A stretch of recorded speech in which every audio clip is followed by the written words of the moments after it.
Well, we're super excited to have you here and to have some amazing Tucsonan storytellers to share their experiences in education.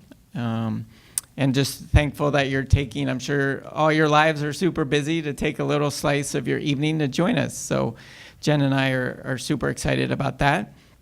My name is Josh Schachter, and I'm the director of Community Share, which is an organization that connects community partners with schools. And I'll get more into that in a second, now that I'm fully blinded.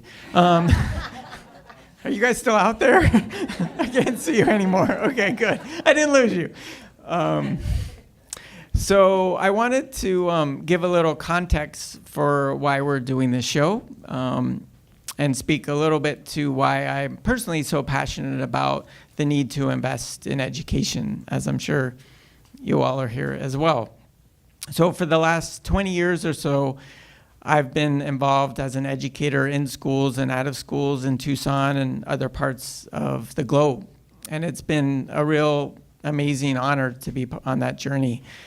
And as part of that, I've developed a real passion for thinking about how do we engage the public? How do we engage communities in bringing real-world learning and relevance into the lives of young people?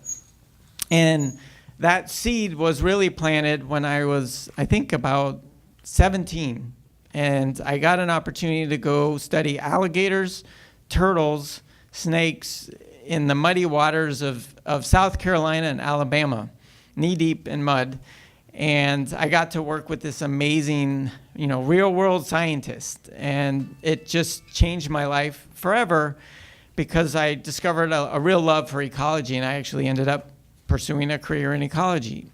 And then fast forwarding about 20 years, I dare say, I found myself working with a woman who's actually here today, Julie Casper, who's in the middle. And we started a program called Finding Voice at Catalina Magnet High School. And I knew when I started working with Julie that I really wanted to think about how could we continue to engage the community and bring that real-world learning into schools.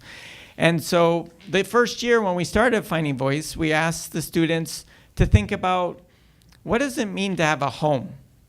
What does it mean to come from a different home? What does it mean to feel at home? And so we were working with supporting the literacy development of refugee and immigrant students as part of that work at Catalina. And so they went off for a few weeks and took some photos to reflect on that idea of home. And when they came back, we were pretty shocked because a large majority of those images were of isolation and disconnection from the broader Tucson community. And that was really heart-wrenching for us to think about how disconnected our students were from the larger Tucson area. And so over 8 years, Julie and I worked at thinking about how could we connect the passions and interests of our students with the passions and expertise of the broader community. How could we bring the public into public education? And so we did that and brought over almost 100 community partners in.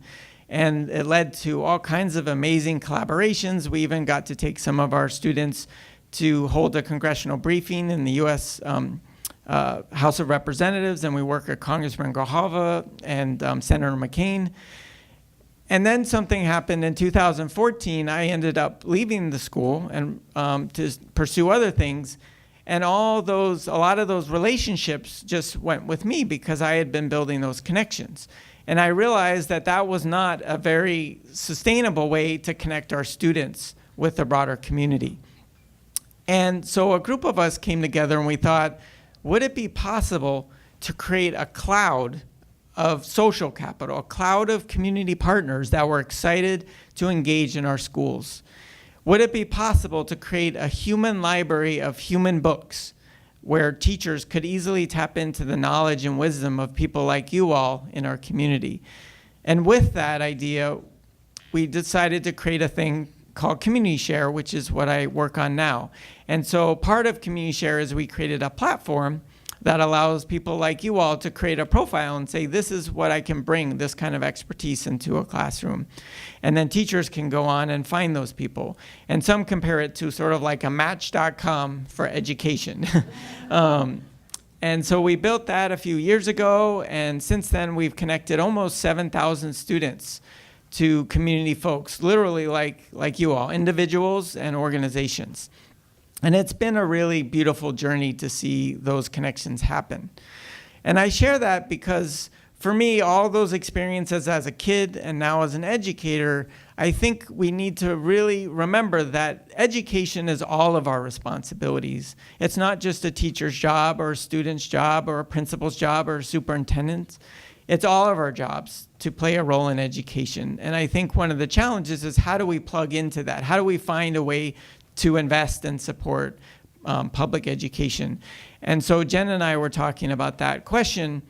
And for me, there's really three ways that we hope after you leave today, you'll think about how you want to plug in, or maybe you're already plugging in. One is obviously by sharing your time. And we would love to have you sign up for Community Share, and I'll talk about that with you at intermission.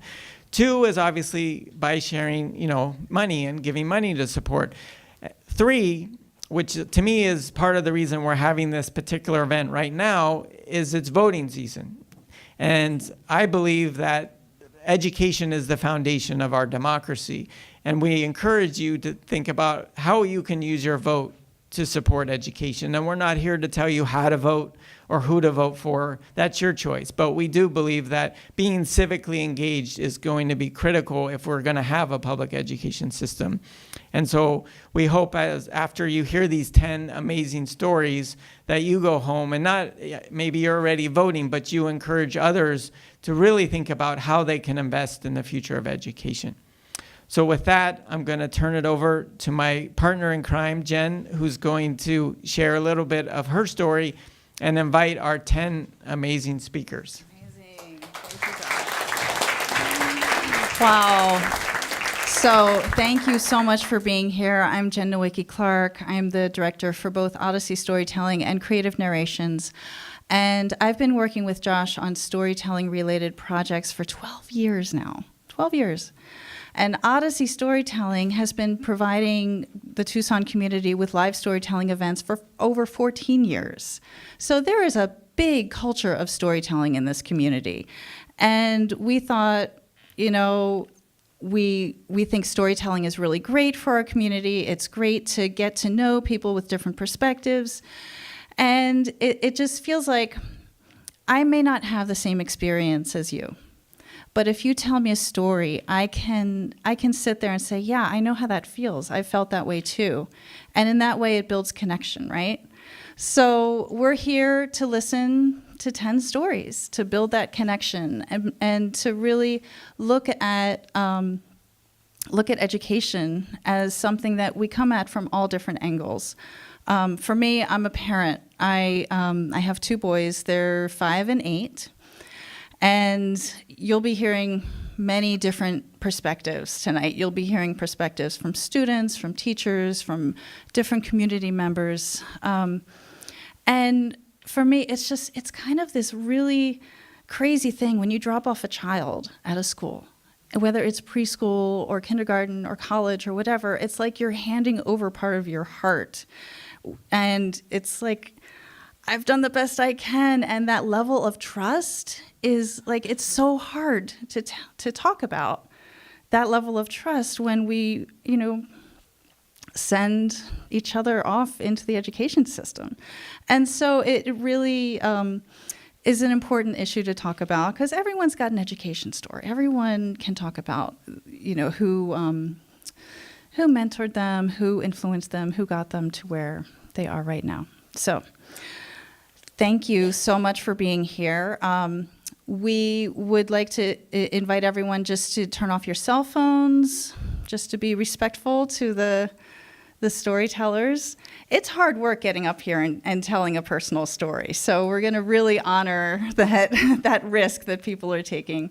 And I'm going to introduce 5 storytellers. We're going to have about a 10-minute intermission, and then we'll have our second 5 storytellers. Each storyteller will tell a 7-minute story. We'll be keeping time, and then we'll invite everyone to, connect, hang out, see us next time. All right. So we hope you have a wonderful time at the show. And I'll go right into our first storyteller, Sharon O'Neill. Come on up, Sharon.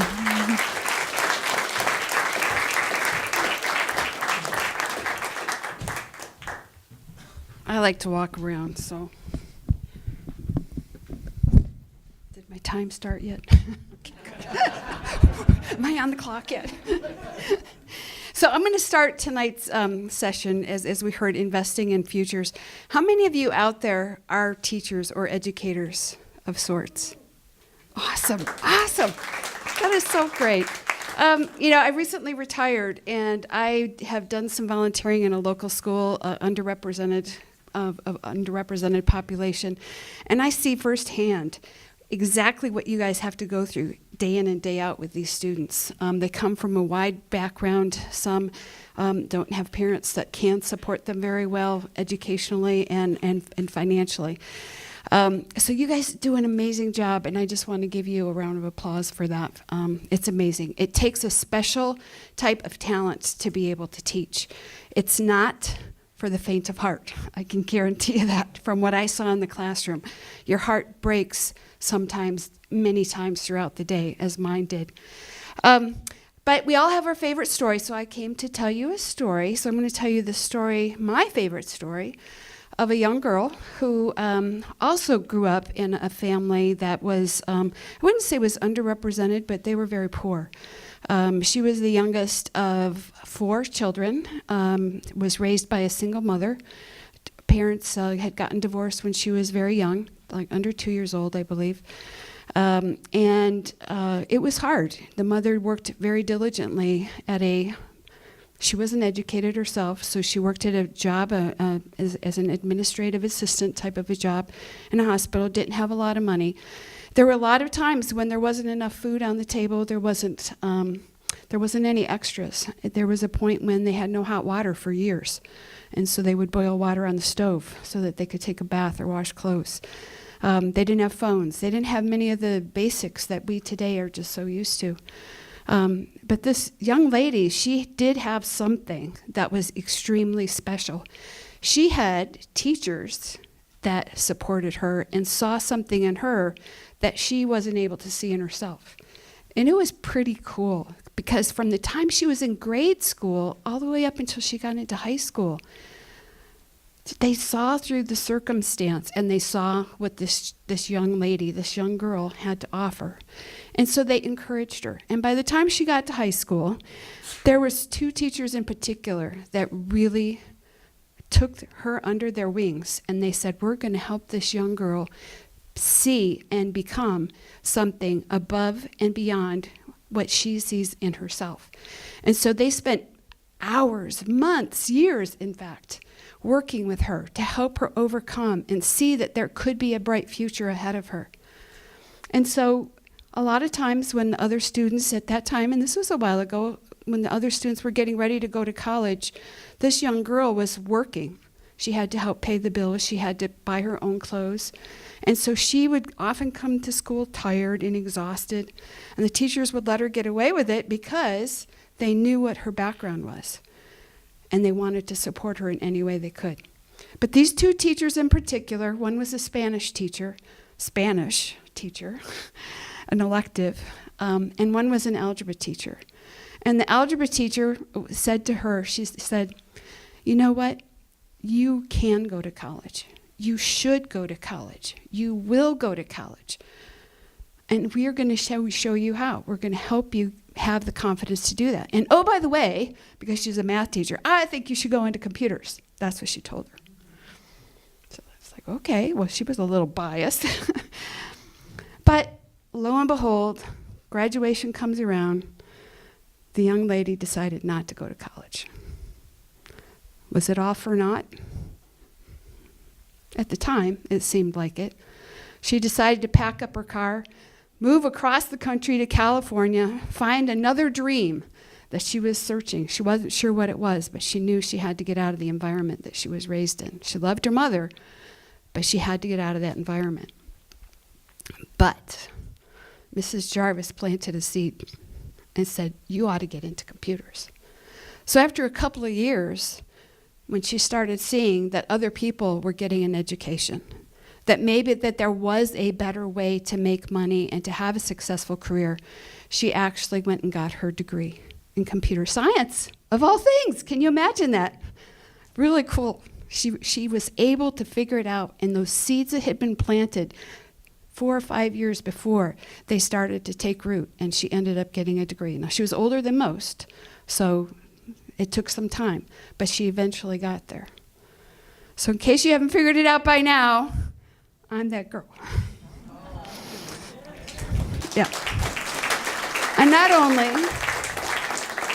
only did I get my degree in computer science, I started working with some amazing people, just incredibly talented, gifted, creative engineers all around me.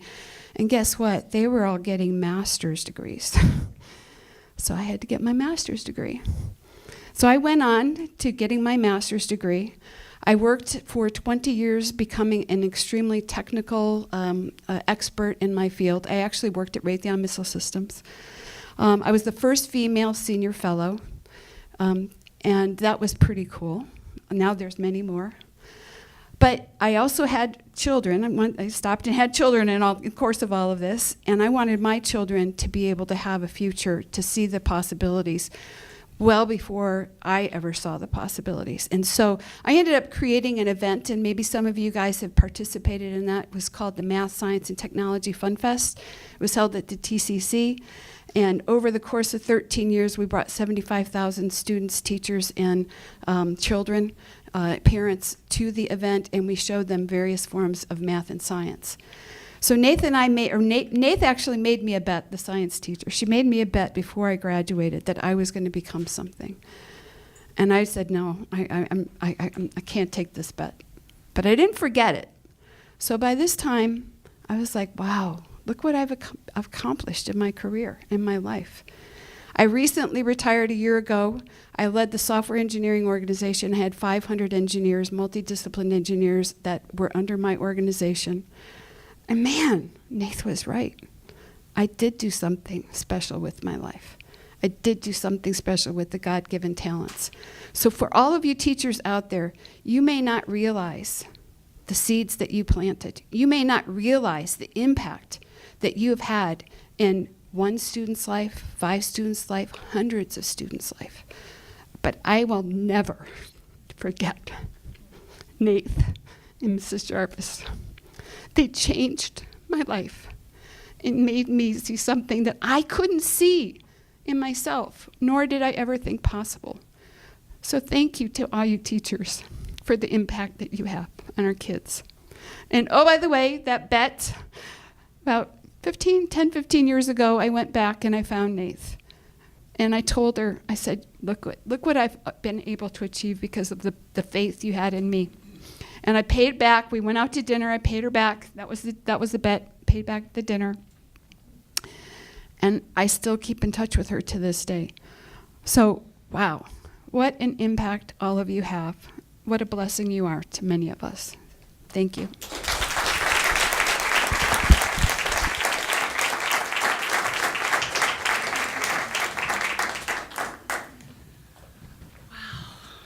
Wow, thank you, Sharon.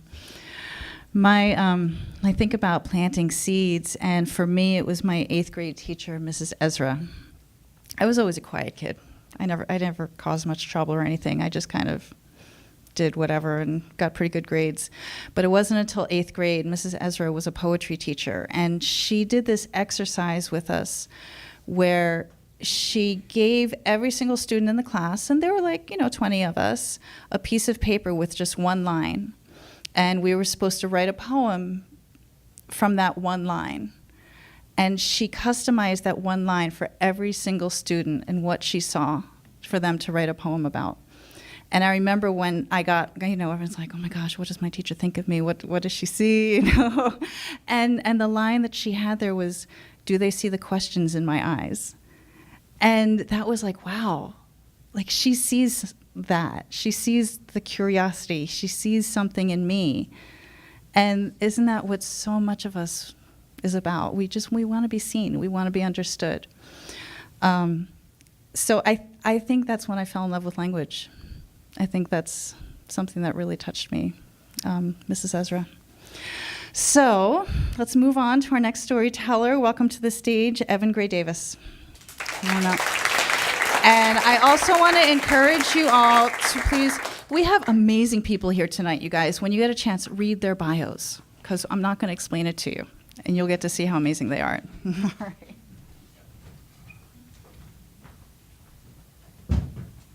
All right, so my education story is probably a bit different. Probably as different as the family I grew up in, which was a very weird family. Probably the easiest way I could describe my parents would be to call them hippie gypsy do-gooders. That's probably the only term I've been able to come up with. They're itinerant do-gooders. We traveled around, my three siblings, my parents and I, in little travel trailers from one place to another, and they worked with various causes and campaigns, and so we traveled a lot, and as a result, my education was as weird as my family. We spent a couple of years in a little tiny town in Montana, a little two-room school, old Dutch women, first, second, and third grade in one room, fourth, fifth, sixth grade in another room, and they probably spent more time chasing us around with paddles than, teaching us, and I was one of the most paddled of them all, proudly so. We lived in various communities, and I was never a very good student. I was one of those kids that was, raging ADHD before there was a diagnosis, and I was just the worst nightmare of every teacher I ever had. We spent 3 years up on the Navajo Reservation, living outside a little town named Kayenta, which had one of the biggest schools in the area. A lot of students were brought in from the various rural areas around there, and that was a real cultural experience, and it wasn't until we moved to Tucson in '81 as a sophomore in high school that I realized really at that time, and I'm not sure how it is today, I'm sure it's very different today, but at that time, the schools there, the curriculum was quite different than, elsewhere in the state. Socially as well, the pop culture was a couple years behind. The popular music and movies and stuff that came through were quite a bit outdated. So I moved to Tucson. I had no clue what pop culture. I had no clue what music my friends were listening to, what TV shows they were watching, and I was so scholastically just a mess that I was just a total misfit. And I kind of found my place in music, and so I found a place to belong, kind of in music. But by the time I graduated high school, we had moved to Tucson and pulled our little travel trailer into a tiny trailer park behind the No-Tell Motel on Miracle Mile, which was the notorious red light district at the time. And so I graduate high school. My father had never really had any kind of traditional jobs. I didn't really know what a career looked like. None of my family had ever gone to university or gotten degrees.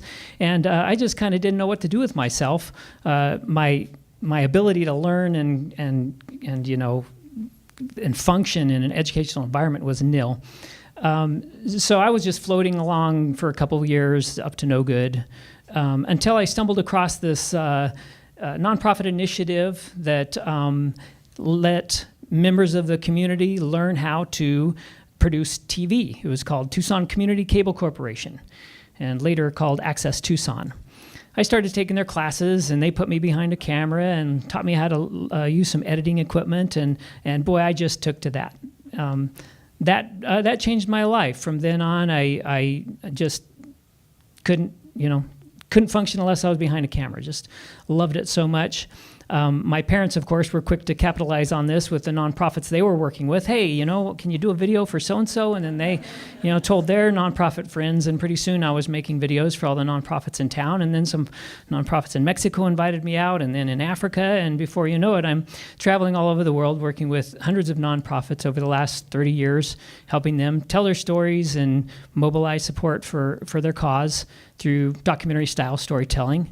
And that led to working on some feature documentary films and the most recent of which is it's called It's a Girl. I filmed it in India and China about gendercide and millions of girls disappearing through, being aborted and killed simply because they're girls.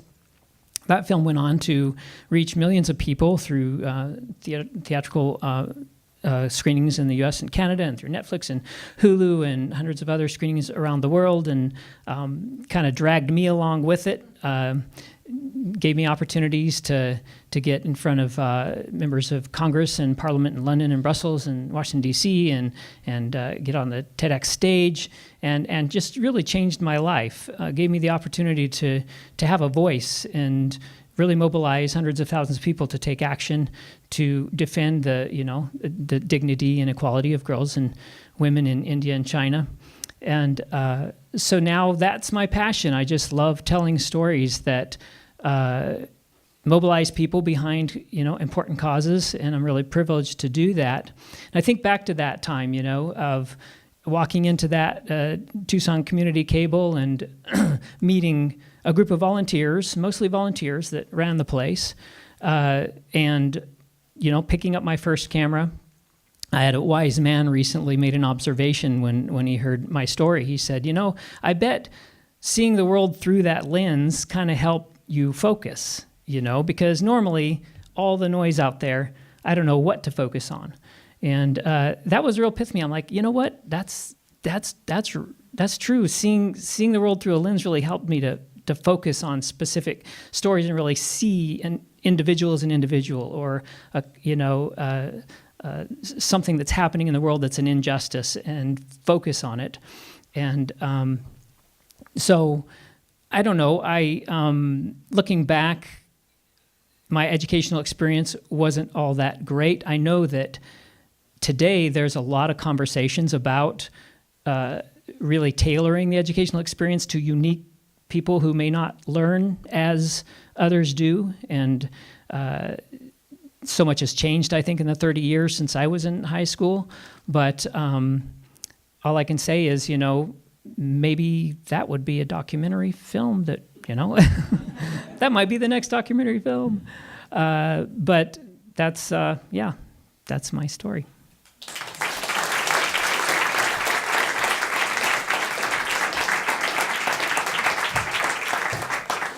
All right, thank you, Evan, the man behind the lens.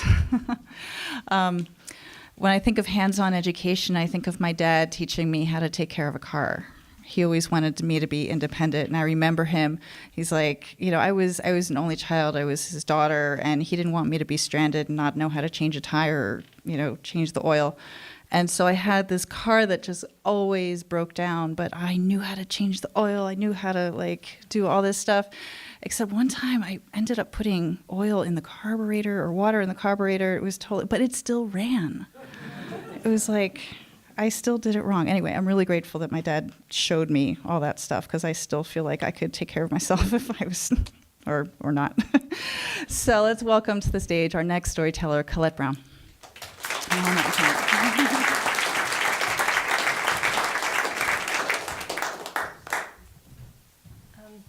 Hi, my name is Colette Brown. I'm Salish Kootenai, born for Kutdazutni and Ma'idashkijni.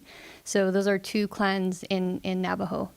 So my story is a little bit like the traditional known Native Americans, but also not. So it's about my parents instilling the importance of education with me.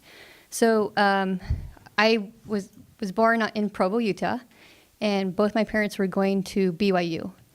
And my parents were poor students, so we had to live on spaghetti and butter quite a bit. But one thing my parents, from what I can very remember, is education was so important. So rather than having toys a lot, books was something that my dad just ingrained in us. You've got to read. If your mind is lazy, it means you're not reading. If you're bored, you need to read. So it was just ingrained into us from the get-go. But where I'm like traditional Native American families is how alcoholism, depression, and suicide can impact your family. So I went to school for a little bit in Provo, Utah, and then my dad decided to get a job at Dene Community College, formerly Navajo Community College, way out in the middle of nowhere, which I loved. It was about 1,500 people, but spread out of everywhere. And, when we moved there, I think it was a little bit hard because my dad is alcoholic, and his dad was an alcoholic. And even that being said, the fact that he ingrained into us how important education is and reading, that just continued out through the rest of my life. And quite honestly, because he was an alcoholic, we had domestic violence in our family, and books were my escape. Like, I just loved books. I would hide under my covers and read books, and that's probably why I have to wear glasses now, but books were my escape. And I really loved science fiction because I could kind of just escape my reality. Whatever I was dealing with in that point in my life as a kid, I can escape that reality with books. And so continuing and growing up on going to tribal schools, you're at a disadvantage. So when I moved down from Provo in second grade to third grade, we were 2 grades ahead from where I was coming down the reservation in third grade. So that's another thing that we had to overcome growing up and going to schools on the reservation. So eventually graduated from high school from there, Chinle High School, largest Navajo high school on the reservation. And so I decided, okay, what am I going to do next? So then I decided to go to a tribal college, the college that my dad works at, Dene College. And actually there's one in Shiprock, New Mexico. And they had the science program. So because I love the outdoors, I'm like, I don't want to sit behind the desk. I loved hiking. I loved just being out in the environment, be able to touch things, see things, smell things. I knew I wanted to do something in environmental science. And I had some really awesome teachers who said, you are going to go do that. That's your passion. You better go do that. So really stuck to that. And my college experience was not through the traditional student. It took me 10 years. So during that time period, I had 2 girls. Unfortunately, I lost one of my brothers. It's really hard for me, but one of my brothers was super smart, but he committed suicide in my family's home. It was really difficult. And then a couple years after that, we lost a brother who died in an alcohol-related car accident. And unfortunately, my cousin was driving, but those things I could have let keep me down, but it was education that kept me going. And my parents kept saying, you gotta finish school, you gotta think about the future, you gotta think about your kids. So those were things that just kept me going. And so once I finished my associate's degree at the Dene College in Shiprock, I decided to go back to my mom's tribe in Montana, the Salish Kootenai Reservation. So I actually finished my bachelor's from a tribal college, and to figure out how it's amazing to see where I went from where I was now, from them graduating from a tribal college to where I'm at now, being in an industry that Native Americans are rare, which is the natural resources and mining industry, and doing all the awesome things. It's all because of my education and believing in myself and having teachers, and especially my dad. Even though my dad was an alcoholic, the fact that he said education is going to make the next generation better, that's what it was all about. So that's kind of how I came to be, and I'm trying to give back. And being a part of United Way and some other really community efforts, and meeting Josh and learning about those kind of programs is kind of how I decided to come full circle and talk about how important reading is to your young kids, and just believing in people. So that's my story.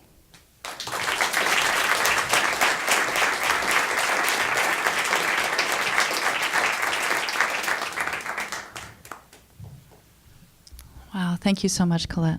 That was a beautiful story. Books. What were your favorite books? Call them out. Charlotte's Web. Nancy Drew. Harry Potter. Yeah. Those books, that love for reading. I'm so glad my kids love reading too. It makes a big deal to be able to escape into another world and to just keep going from there. I'd like to welcome to the stage someone who has lots of experience teaching. Rich Mayorga, welcome. All right.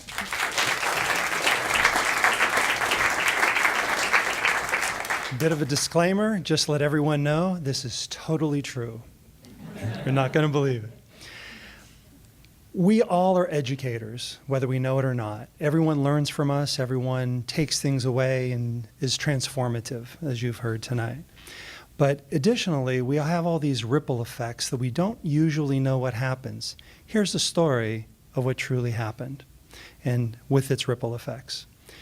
As a teacher, I believe that we do more than classroom stuff, so I regularly take kids to go do community service activities and other things.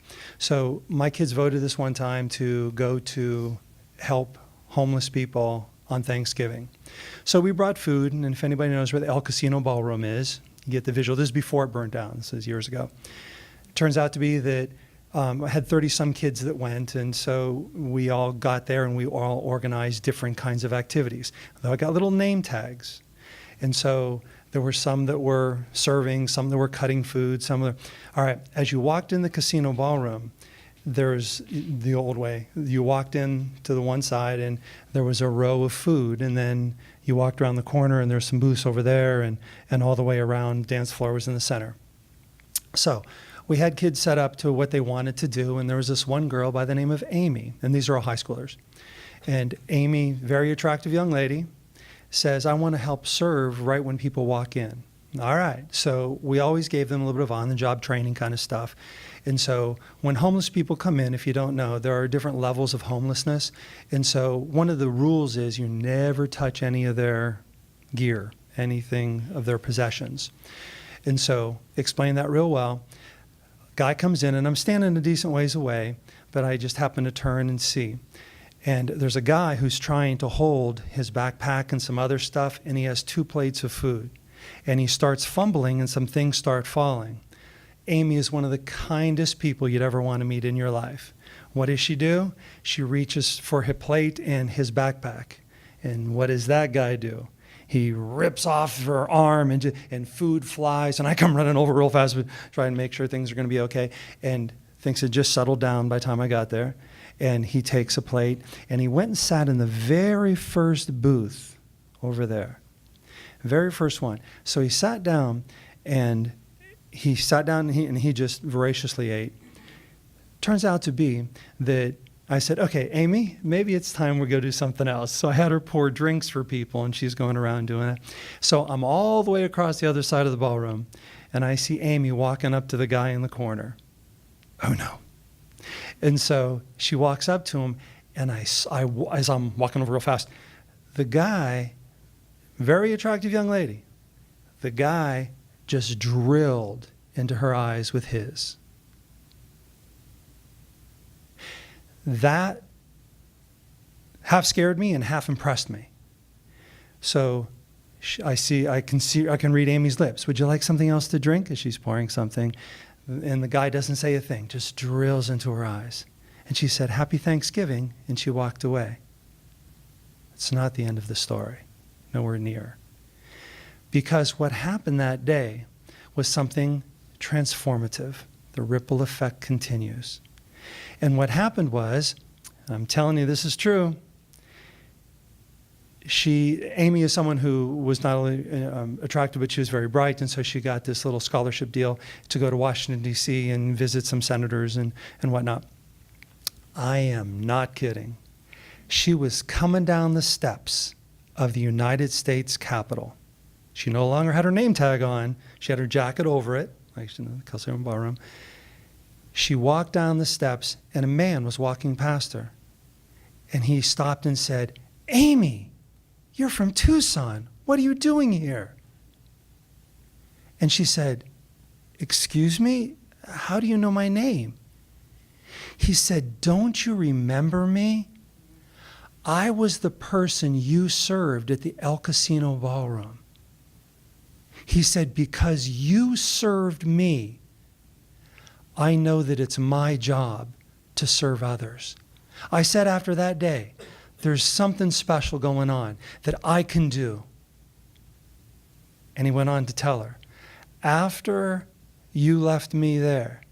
I said, I got to do something. So I went and I talked to people in the downtown area, and I spoke to other people. And it turned out to be that I spoke to the Homeless Coalition of Tucson, and I spoke to other groups and other groups. And I eventually went and spoke to the Arizona legislature about the plight of homelessness in Arizona. She said, well, what are you doing here today? He said, today I'm here to speak on the floor of the United States House of Representatives for advocate home rights. Our ripple effects go way beyond what we see on a daily basis. I hope all of us understand that we are educators, that we change lives on a daily basis. Thank you for your time.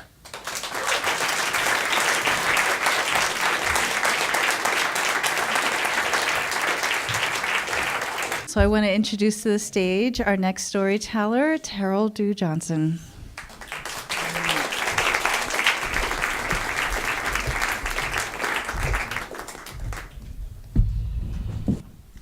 Good evening.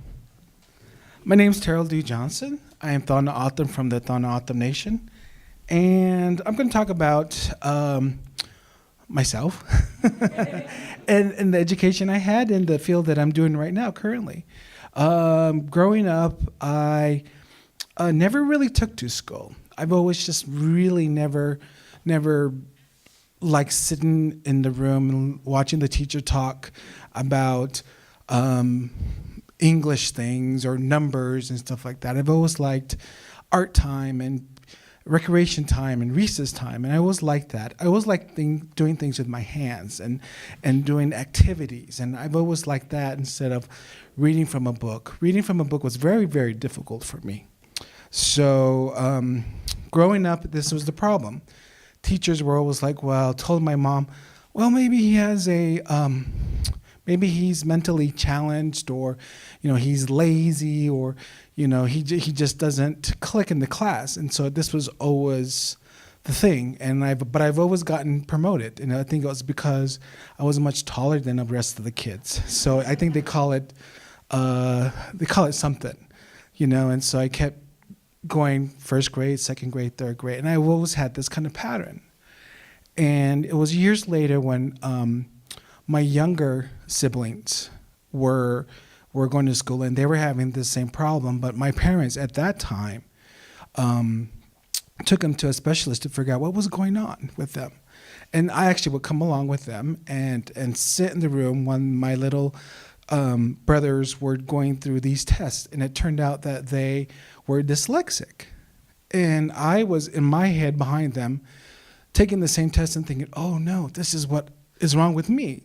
So over the years, it turned out that I was severely dyslexic. And so learning from the textbooks and reading were really hard for me because I would see things differently, and especially with my talking, I actually would say words backwards and numbers. And it's really strong when I'm tired or excited,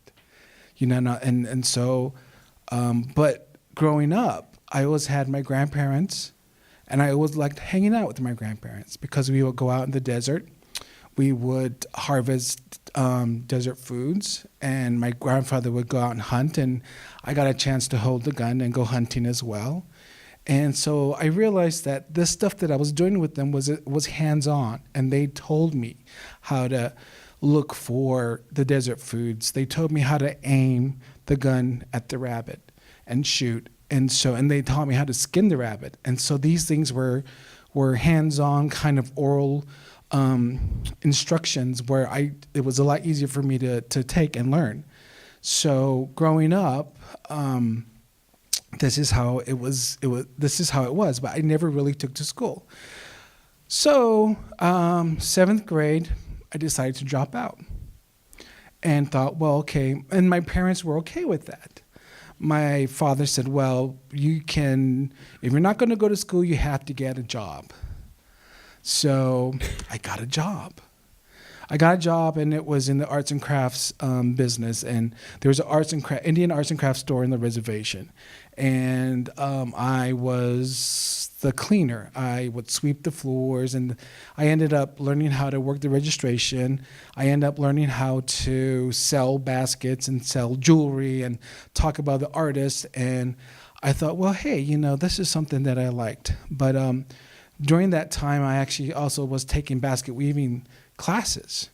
And my teacher was Margaret Acosta. And I would spend summers learning how to weave baskets. And I was really good at that because she took the time to sit down with me and teach me the motions of how to make a basket, what to look for, how to wet your material, how to pick your material, how to prepare your material, and I loved it. And and she always tells the story, during the class, I eventually stood up in front of the class and said, I'm going to make weaving my life career. I don't remember saying this. But that's what she tells me. This is a story that she tells me, and that I did that. And over the years, I learned how to work in the native art business and still weave baskets and sell my baskets and live off my baskets.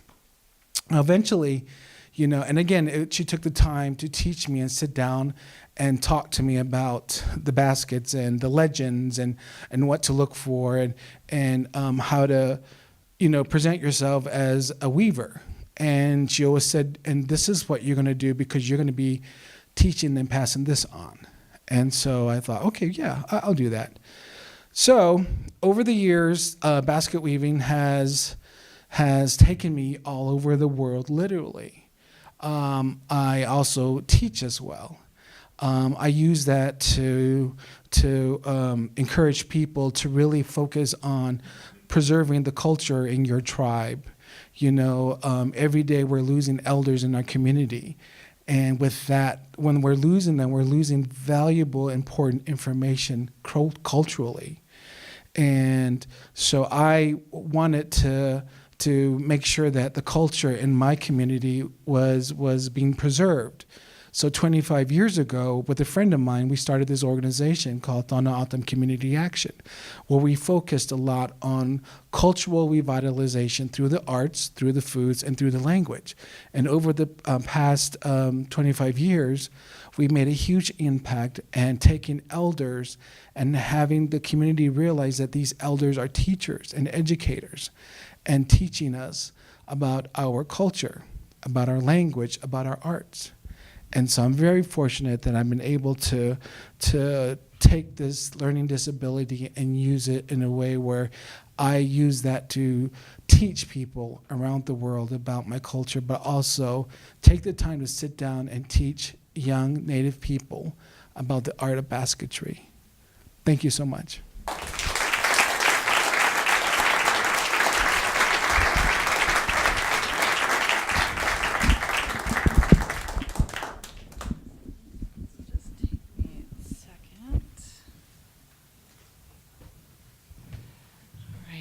This is going to take me a second to get back up, but how about another round of applause for Terrell?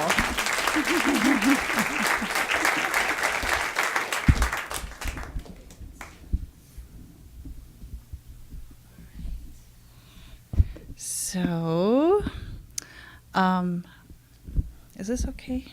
Yeah. All right, I'm going to have our next storyteller come up. That was an amazing story, Terrell. Thank you so much. Lucia, come on up. There you are. All right. Sorry. I never learned how to use this. Don't worry, I'm just taking it off. You got it. I'll take the chair off. Okay. Let's see.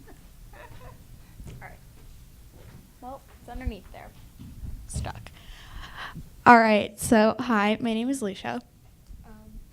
So, back in April, my sister asked me to go to DC, and I said yes.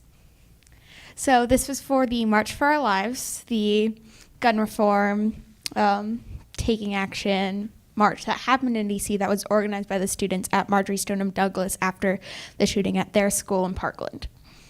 So I never really had views of my own. To be completely honest, before middle school, I believed almost wholeheartedly what my parents said. I had some strong opinions on what foods I liked and all of those things. I knew I liked Obama. It was just, I don't know, something about him. But I had no knowledge about the world very much when I was going into middle school. So just downstairs at Paulo Freire was where I really learned about the world and issues in the world, and I learned that I wanted to change them.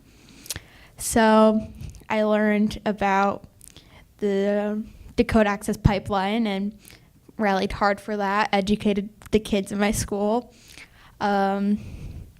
LGBTQA plus, that's something I'm pretty passionate about.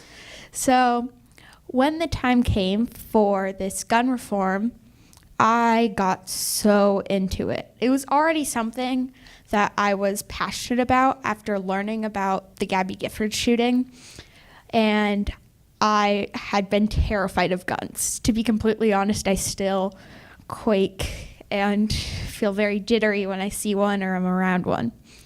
So when I was at the march, it was amazing.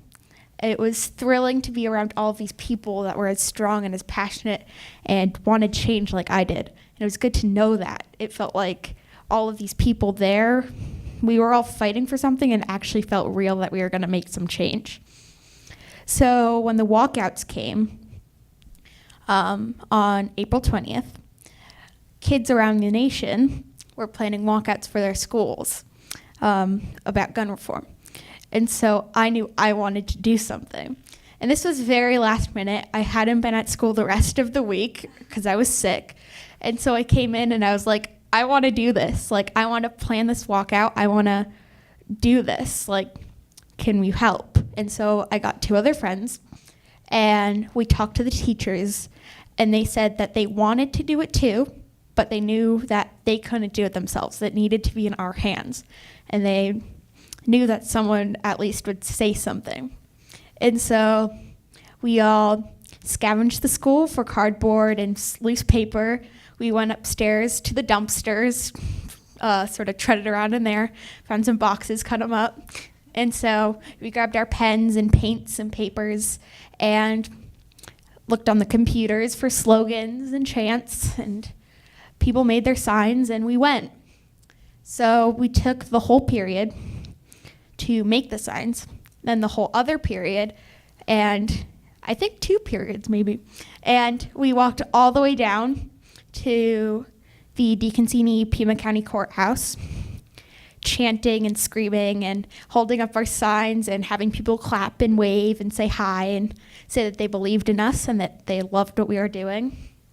And we did it. We walked around, we said what we wanted to say, we educated people, we somehow got our voices heard, but this was just like 10 kids from this tiny school, even though there was like Tucson High and Catalina and Rincon and UHS all doing their thing. We were just this tiny group of kids walking around. And so as we went, I knew that I wanted to keep on doing this, and I still very much rallying for all of these things, something I'm going to meetings for and trainings and things. So when May came, and somewhat April, and Red for Ed was in the midst. So my sister's a teacher.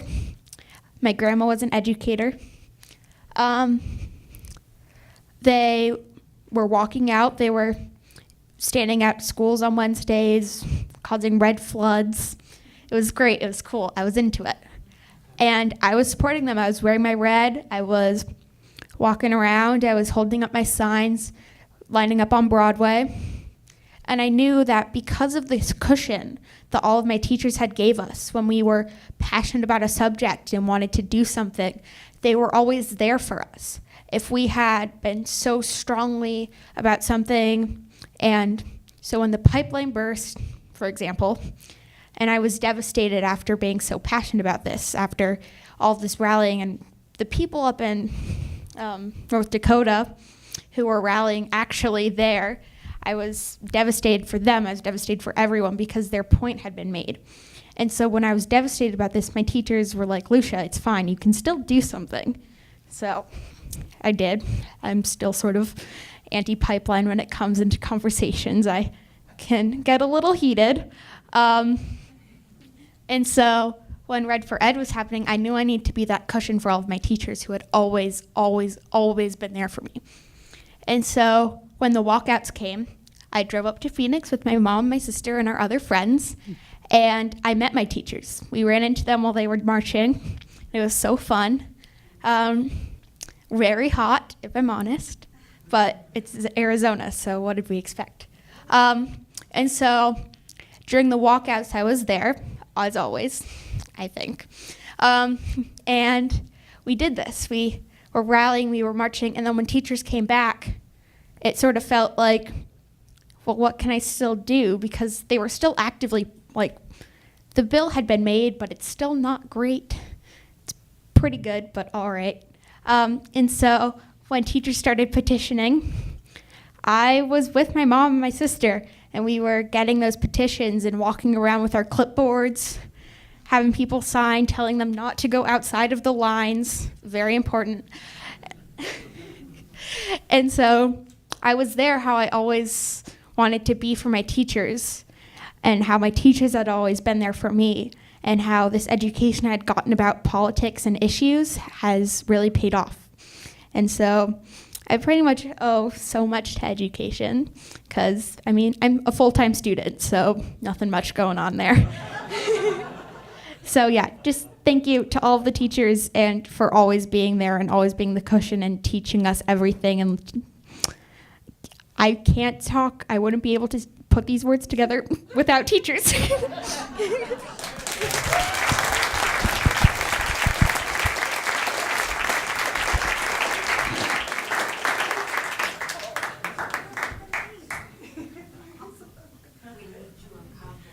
We need you, yeah. Awesome, thank you, Lucia. I love stories that tie in the mutual support. You know, it's like they helped me, I helped them, and that support is so important. I have a little story about my son, who, when he started school, he was in first grade, and he's always been kind of intense, very sensitive, in all the best ways, as well as the ways that make it difficult to parent him. But there was this one time when I picked him up from school and said, hey, how was your day? What happened? And he's like, you know, goes into this story about how they were doing something in his class and he made a mistake. He got the wrong answer. And I was like bracing myself for, you know, an evening of debriefing this. And I'm like, oh man, that must have been embarrassing, huh? Or like, I just like jumped to this conclusion. I was like, oh, were you embarrassed? And he's like, no, Mom, it's my school. I don't feel embarrassed there. And I'm like, good Lord, like there is something magical happening in this school if my kid says that he's not embarrassed when he makes a mistake. I didn't feel that way when I was little. So part of the reason I'm telling you this is because I'm going to introduce part of that magic. To the stage, please welcome Kathy Lowe's.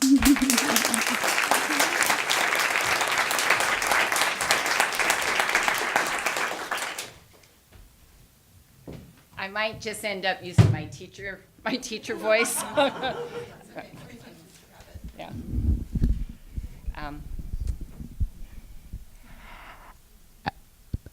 Preston was a first grader. He was known to he had lived a lot of life. In professional language, a lot of trauma. In my language, he had big feelings, like really big. And he was known through the school for his very large feelings that he made known. He loved music. He loved stories. Writing, not so much. But I learned something about Preston that has impacted the rest of my teaching career. Preston, with a little support from his friends, became a change maker. And it started with TOSD put in some new playground equipment, which could be like really exciting, except this one particular piece of equipment was a very long pole in this metal basket that had holes cut out, and you had numbers on them, and you were supposed to throw a ball in and score.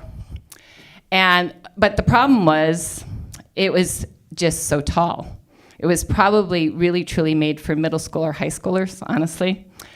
And this annoyed Preston to no end.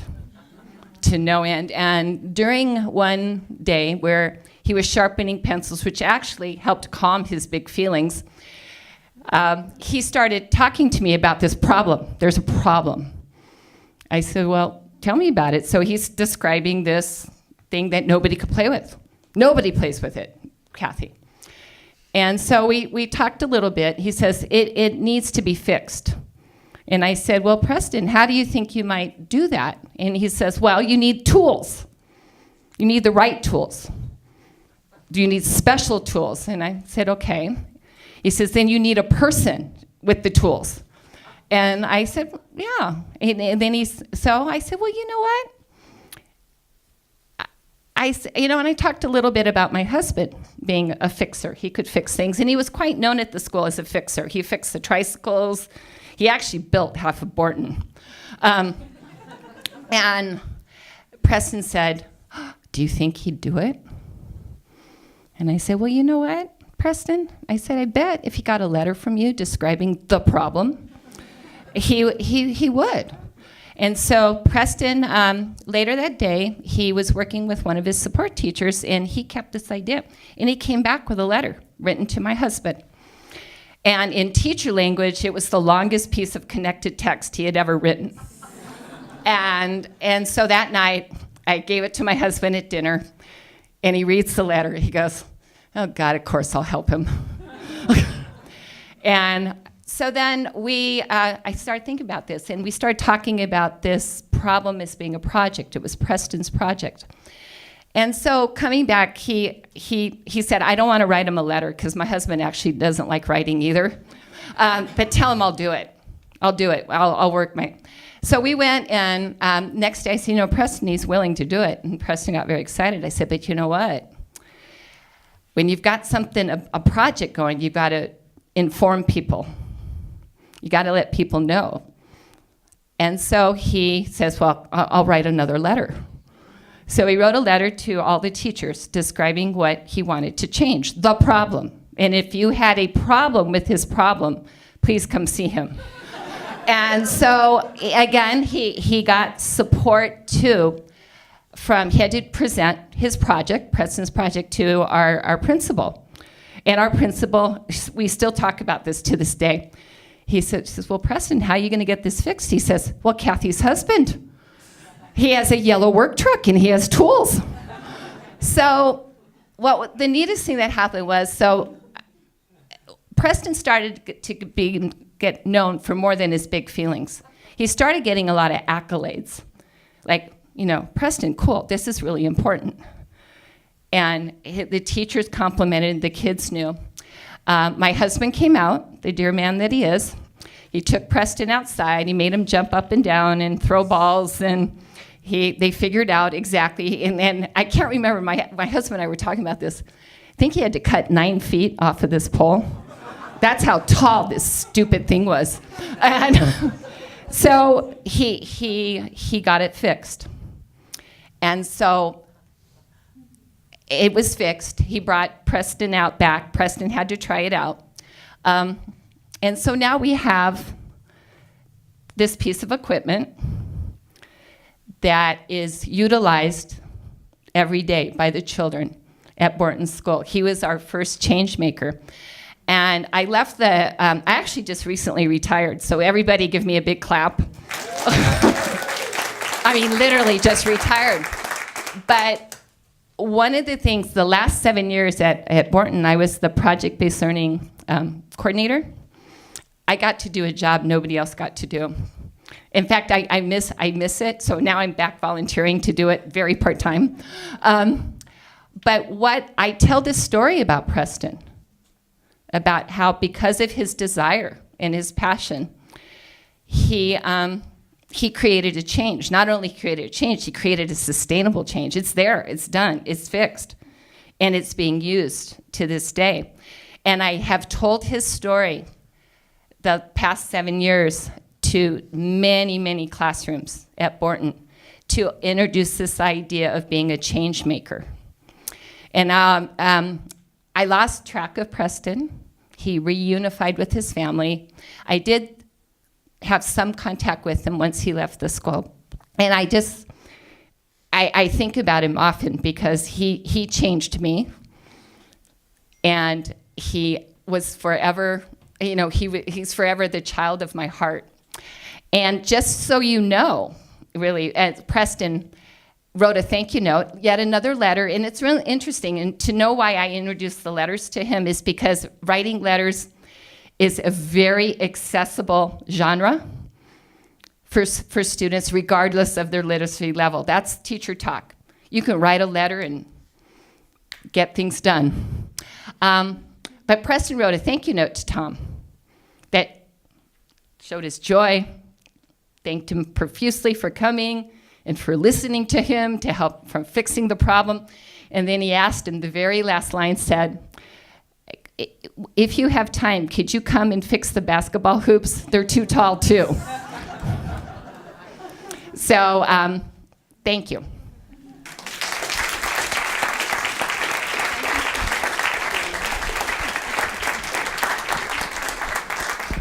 Okay. Thank you so much, Kathy. Man, all these levels of support. Wow. I can't imagine a basketball hoop that you had to like cut 9 feet off of. Like, those poor kids. That's awesome. All right, please welcome to the stage Lupita Yepes Alcaraz. Lupita, there you are. Do you want to hold it or do you want the stand? You'll hold it? Okay. There you go. Thank you. Hello. Before I begin my story, I just want to let you know that Kathy was my second grade teacher, and she was also my kids' teacher. She's awesome. Okay. So my parents immigrated here from Mexico a long time ago, late 70s. When I was born, my mom had to go back to Mexico with me to be able to come back legally to my dad. We lived with my grandmother in Mexico till I was about 3 years old. I came here not knowing a word of English, nothing at all. And one day my dad came home from work and he told my mom, he's like, honey, I was talking to my friends at work and they told me, about this show where she can try to learn English. So the next day my mom turned on the TV and I started watching Sesame Street. So that's where I learned English. When I went to kindergarten, I was fluent in English completely. I was bilingual, which was awesome. And I remember my first field trip in kindergarten was to the public library. And I immediately fell in love with that place. I was overjoyed with the books and everything, and I started to read. And so from there began my love of reading. And, I was a smart child. All my teachers always had wonderful compliments about me. I loved school. I loved to read. And I decided, I was like, okay, well, I'm going to be a lawyer. I'm smart, so I'm going to be a lawyer. I even told Kathy this. I was like, I'm going to be a lawyer, Kathy. I was second grade. I got to high school, of course, met my now husband, 23 years together, 18 married.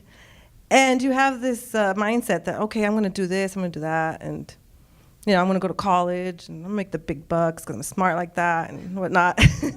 And I got pregnant when I was 16. And of course, that shifted. Everything shifted. I was like, okay, education's not right now what my priority is. The summer before my junior year, I had my son. He's over there. He's 21 now, and he's also in education. So he's a teaching assistant. And I was like, okay, well, Mom, I have the support of my parents. And they're like, okay, we'll take care of him while you go to school, finish up. I was like, okay. Seemed easy at the time. I was in school, and I went back, and I was like, I miss him. I can't do this. I miss him. So my teachers were like, well, have you heard of the TAP program where you can take your child? It's like, oh, okay, I didn't even know that existed, you know? So my parents went with me, I enrolled and everything. Turns out the childcare was full, so I could not take him. And I did go for a couple of weeks, and I saw these, you know, the moms with their babies, and so I was like, I miss him. I can't do this. So I spoke to my parents, and I'm like, Mom, Dad, I'm sorry, I'm dropping out. He's my responsibility, I had him, so I want to raise him. And they're like, okay, you have our support. It's like, okay. And a couple years later, married my husband, now baby daddy. Thank God he didn't run. And we got married. We went on to have 3 more wonderful children, a boy, girl, and a boy. We were blessed. But in the back of my mind, I was like, I need to finish school. You know, I need to do it for my kids. I need to set the example. And for one thing or another, it never happened. And I was like, okay, next year, or, you know, another baby popped out, another baby. I was like, no, well, I'll get to it sometimes. I was happy being a mom and housewife and whatnot. And I started working at my child's school at Borton for about 3 years ago. And I was a monitor. I loved it. I really did. The kids are awesome. And, you know, they warm up to you and everything. I warmed up to them. And then, well, Kathy was always asking me, so when are you getting your GED? You know, you can do more. When are you getting your GED? And so I'm like, I'll do it, Kathy, I'll do it. And last summer, she called me up to help her with her room to set up. And I was sitting there putting her books away, I remember, and then she comes up to me, she's like, you know, this is my last year. And I'm like, what? She's like, I'm retiring. So I was like, I told her, I'm like, oh, that's great, Kathy, you know, we're gonna miss you and this and that. But in my mind, I was like, I need to get my GED. I need to do this for Kathy. I need to do this now. It's now or never. So I did. I started studying. I studied online. I studied by myself. I didn't have the time to go to class. And I was always hesitant on my phone, I would apply for the test. I was like, can I do this? I was like, I'll do this. I took my first test August 22nd of last year. My last test, I took it October 13th, passed all of them, first time. So I was really excited. And I want to be thankful to my kids because they were my cheerleaders. They were like, you got this, Mom, you can do this. I remember I would cry studying because sometimes I wouldn't, especially with math. I was a mess. And I remember the night before taking my math test, I told my daughter, Amy, I'm like, Amy, I can't do this. I'm done. I can't do this. She's like, no, you have to do this. You go in tomorrow, you take that test, and you know what? If you don't pass, you take it again. So I was like, oh, yes, ma'am. I was like, I'll do it. So I did.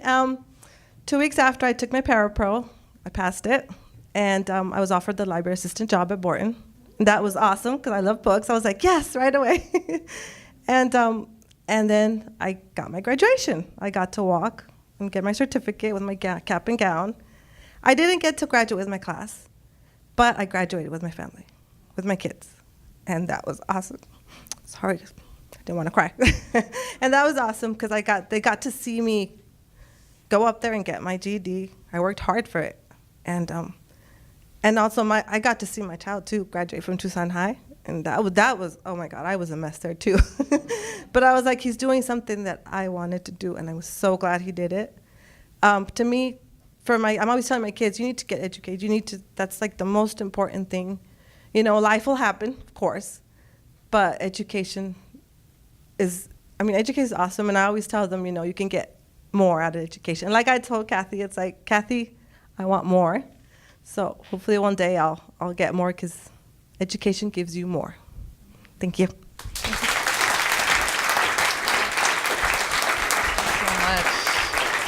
Thank you, Lupita. Education gives you more. Wow, we've got some amazing people here. We are down to our last storyteller. Please welcome Scott to the stage. Come on up, Scott.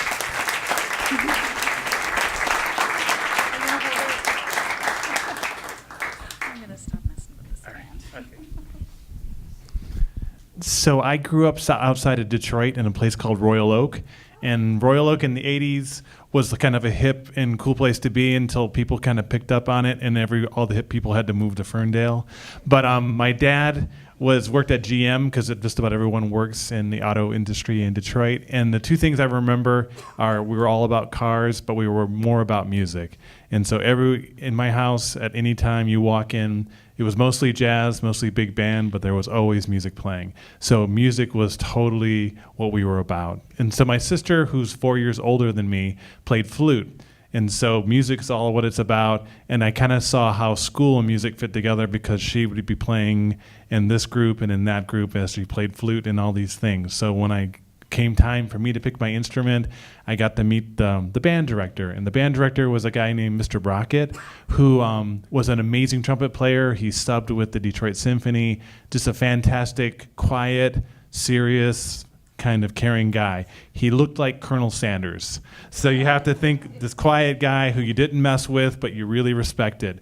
And what's really cool about him is people talk in education about high expectations. And he got that not by negging you and yapping at you about it, but because of the way he would work with you and how you'd play. So it became time for me to go pick my instrument.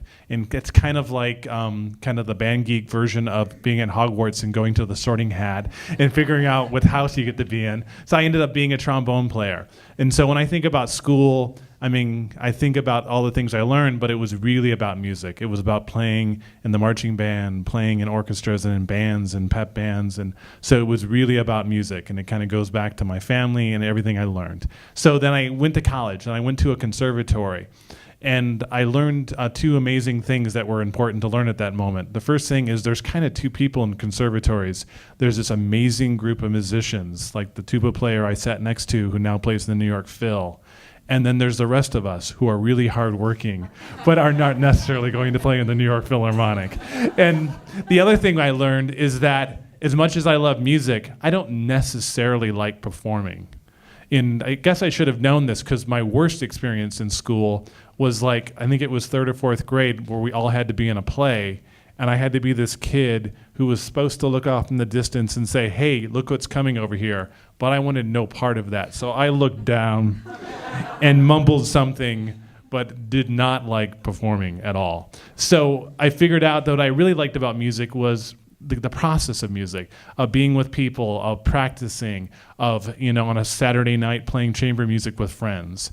And so then in my school that I was at, there was a person who was doing music therapy at University Children's Hospital in Cleveland who was bringing us in and teaching us about music therapy.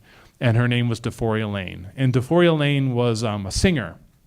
And so if you ever meet like people who are kind of opera singers, they have this elegance and this presence and this kind of aura around them. So, I mean, she was someone who like had presence. And the other thing, she was a cancer survivor. So she had like experience and empathy and really knew how to connect with people. So she had this energy and this connection. So I was like, and music was about process with music therapy.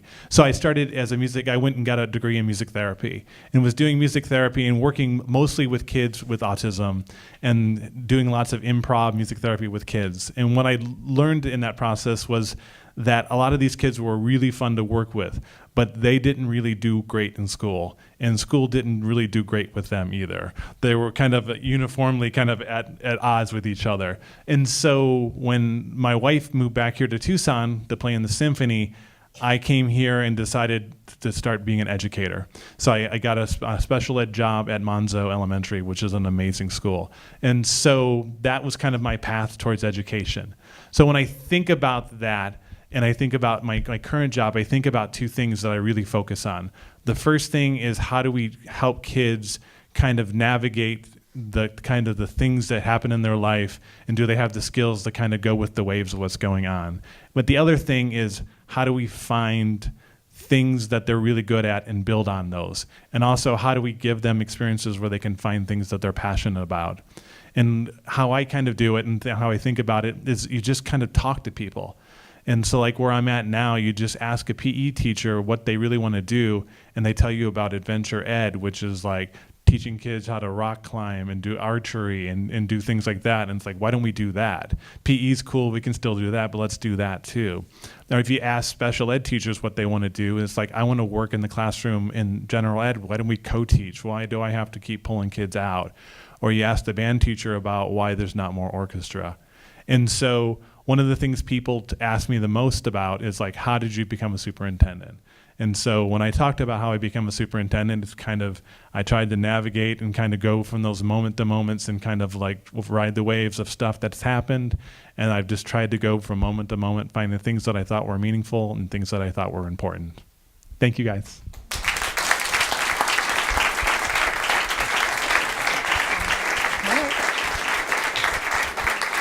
All right. So thank you, Scott. Thank you, storytellers. Thank you. Let's give them all another round of applause. That was amazing. Thank you to everyone who's here listening. You guys are amazing. Thank you to the Scoundrel and Scamp Theater. This place is amazing, right? Wow, Brian, come on up. I know you have an announcement later too.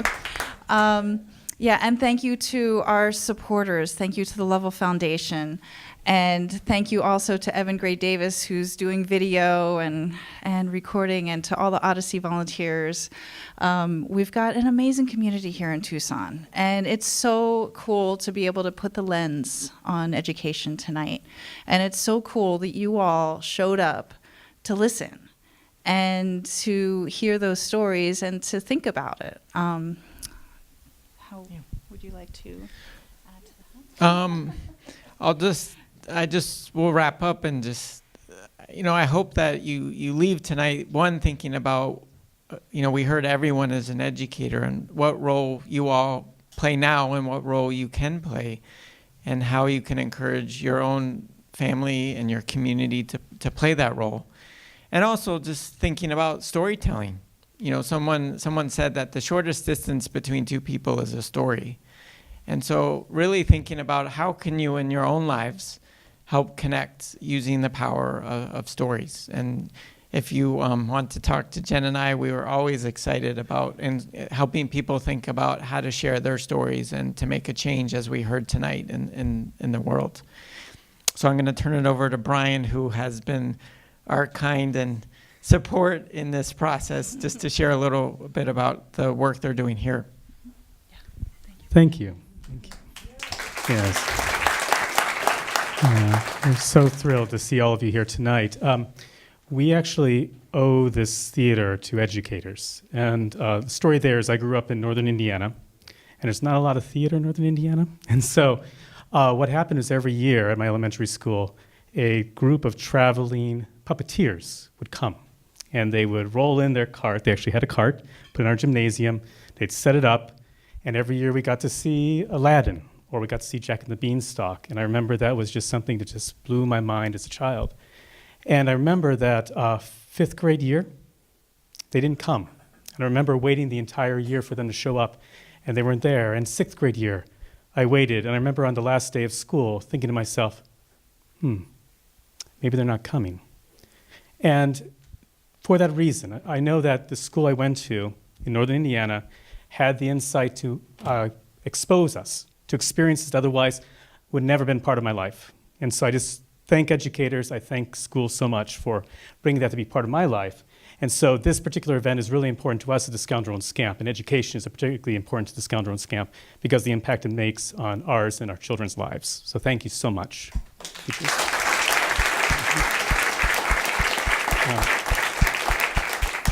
When you came in, you might have noticed that there's a little bit of a carnival in the hallway out there. What that's about is we're doing a show right now for all ages called Oaf. It's about a lovable carnival performer who you get to be backstage with. And it's great for the entire family. So if you're not doing anything this weekend and need something to do, come join us. It's a wonderful show done by local Tucson artists. Amazing, amazing work. So there's brochures in the lobby if you're curious. And also we have information about our season out there too. So we'd love to have you come back. Thanks so much. Thank you, Brian.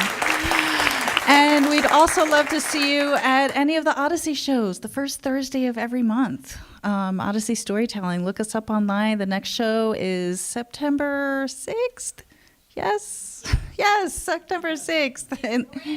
And the theme is branded. We have a different theme every month, and we have 6 storytellers who talk about that theme from very wide interpretations of the themes. It's a lot of fun.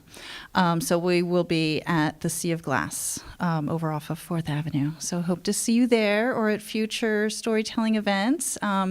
If you have a story to pitch, by all means, drop us an email, and we plan on continuing this kind of work for a long, long time. So thank you, Tucson, for supporting each other and for showing up and for listening. That's it. All right. Have a great night. We hope you had a good time. All right.